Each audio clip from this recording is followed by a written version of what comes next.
샬롬 할렐루야. 마태복음 5장 10절에서 12절입니다.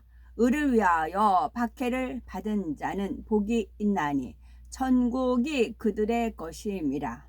나로 말미암아 너희를 욕하고 박해하고 거짓으로 너희를 거슬러 모든 악한 말을 할 때에는 너희에게 복이 있나니 기뻐하고 즐거워하라.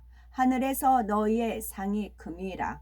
너희 전에 있던 선지자들도 이같이 박해하였느니라. 아멘. 디모데후서 3장 12절. 무릇 그리스도 예수 안에서 경건하게 살고자 하는 자는 박해를 받으리라. 아멘. 제목은 의를 위하여 박해받는 자입니다. 의를 위하여 핍박받는 자입니다. 핍박이란 상대를 괴롭게 하는 것을 말하지요. 우리가 예수 그리스도를 믿으면 영생을 얻고 천국에 들어가기 때문에 원수마귀 사단은 어찌하든 믿음을 갖지 못하도록 방해하며 핍박합니다. 이러한 핍박이 없으면 신앙생활을 더 잘할 것 같지만 오히려 신앙이 나태해지고 미지근해질 수 있지요. 기독교 역사를 살펴보아도 믿음의 선진들이 의를 위해서 핍박받고 순교할 때 더 많은 사람에게 복음이 전파되었습니다. 로마 제국의 역사를 보면 수많은 성도가 기독교를 믿는다는 이유로 원형 극장에서 사자밥이 되었지요. 굶주린 사자들이 덤벼들어도 믿음 있는 성도들은 천국 소망 가운데 조금도 두려워하지 않고 오히려 찬양하며 죽어갔습니다. 로마 시민들은 시간이 지나면서 왜 예수 그리스도를 믿는 사람들은 두려움이 없이 찬송하며 죽어갈까? 그들이 믿는 예수 그리스도가 누구이기에 죽음도 불사하고 믿음을 지키는가? 라고 궁금해졌지요.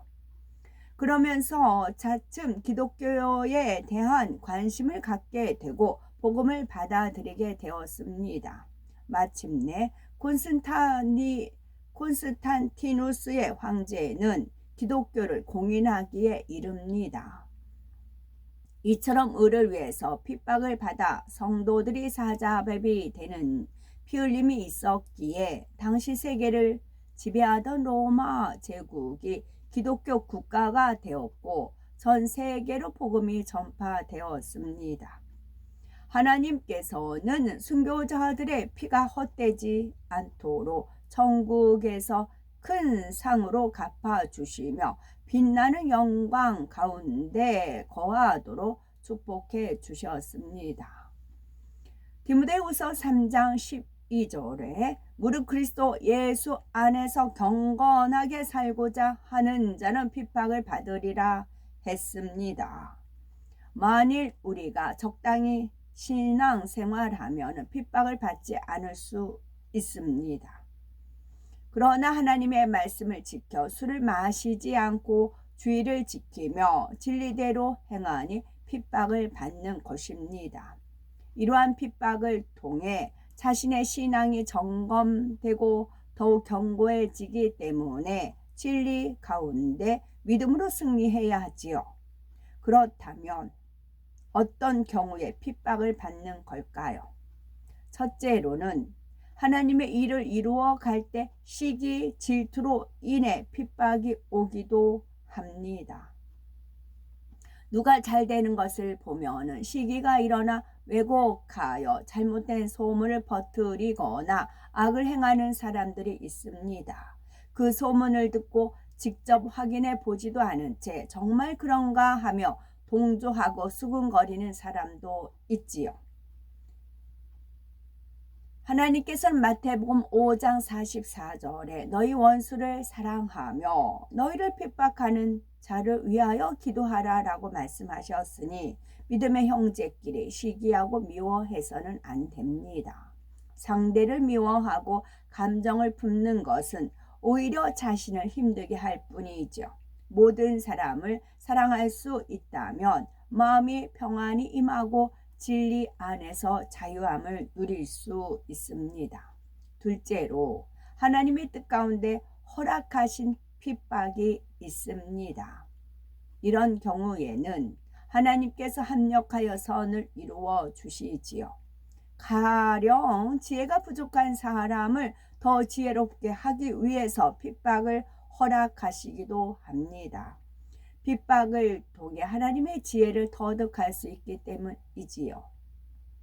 세상 사람들은 악한 꾀를 동원하여 잘 되는 것 같아도 결국은 무너지는 것을 볼 수 있습니다. 반면에 정도를 쫓는 사람들은 그 순간에는 불리한 것처럼 보이지만 하나님께서 선한 지혜를 주심으로 세상의 악한 지혜를 이기고 더 크게 영광 돌리는 것을 볼 수 있지요.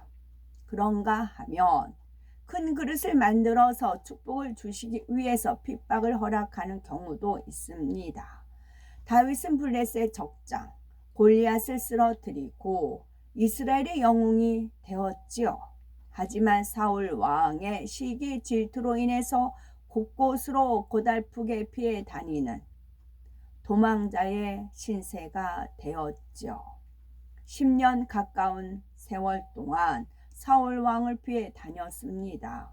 이는 하나님께서 다윗을 큰 그릇으로 만들기 위해 필요한 과정이었습니다.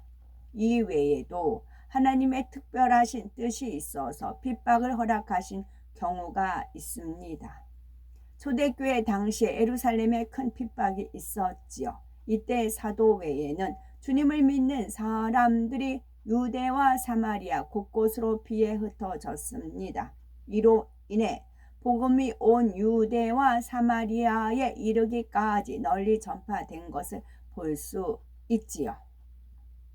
사도 요한은 반모섬에 유배당했지만 그곳에서 하나님과 깊은 교통을 이루며 요한계시록을 기록하였습니다. 이처럼 하나님의 뜻에 따라 허락하신 핍박을 잘 받으면 더 훌륭한 그릇이 되어 하나님의 뜻을 크게 펼치는 것을 봅니다. 셋째로 자신의 실수나 잘못으로 인해서 받는 핍박이 있습니다. 만일 하나님의 일을 한다고 하면서 집안 살림을 제대로 하지 않고 식사 준비도 적당히 한다면 가족이 싫어할 것입니다. 또 직장에 다니면서 교회 일을 열심히 하는 것 같은데 회사 일은 소홀히 한다면 직장 상사나 동료가 좋아하지 않지요. 교회 다니면서도 덕이 되지 않고 손가락질만 받습니다. 이처럼 자신의 실수나 잘못으로 인해 핍박을 자초하고 하나님의 영광을 가리는 경우가 있습니다. 그러니 자신의 본분을 다하지 않고 지혜롭지 못하여 핍박받는 일은 결코 없어야 하겠죠. 핍박을 이기고 축복을 받으려면 어떻게 해야 될까요? 핍박을 이기고 축복을 받으려면 땡땡땡 신앙생활을 하면서 핍박받는 사람은 왜 핍박을 받는지 깨우쳐서 지혜롭게 행해야 합니다. 만일 자신의 잘못으로 핍박이 왔다면 당연히 부족한 부분을 고쳐 나가야 핍박을 받지 않습니다. 그러나 의를 위하여 기도하고 금식하며 하나님의 말씀대로 행했는데도 핍박이 온다면 기뻐하고 감사함으로 하나님을 의지하면 됩니다. 우리가 주님을 영접한 다음에는 세상과 구별되게 살아야 하기 때문에 때로는 가족이나 친척에게 핍박을 받아 불화할 수도 있습니다. 이때 얼마나 하나님 말씀에 순종하여 진리대로 행하느냐가 중요하지요. 악으로 대항하지 않고 끝까지 선으로 대할 때 하나님께서 합력하여 선을 이루어 주시지요. 악을 버리고 마음을 깨끗하게 하면 어둠이 물러가는 것입니다. 그렇다면 하나님의 일을 이루는 과정에서 핍박을 받는 경우는 어떻게 해야 할까요? 그것에 걸려 넘어지지 말고 진리 가운데 화평을 이루어야 합니다. 하나님 나라를 위해 충성하는 자신을 심히 핍박하는 사람이 있을지라도 악을 악으로 갚지 말고 선으로 기도하며 축복하는 사람이 되어야 할 것입니다. 예수님께서는 원수까지라도 사랑하고 용서하셨습니다. 자기를 십자가에 못 박은 사람들을 위해서 아버지여 저희를 사하여 주옵소서 자기의 하는 것을 알지 못함이니이다 라고 기도하셨지요. 우리도 선 가운데 용서하며 핍박하는 사람을 위해 기도하면서 자기 감정에 치우쳐서 악을 악으로 갚는 일이 없어야 하겠습니다. 마태복음 5장 10에서 12절에 의를 위하여 핍박을 받은 자는 복이 있나니 천국이 저희 것임이라. 나를 인하여 너희를 욕하고 핍박하고 거짓으로 너희를 거스려 모든 악한 말을 할 때에는 너희에게 복이 있나니 기뻐하고 즐거워하라. 하늘에서 너희의 상이 큼이라.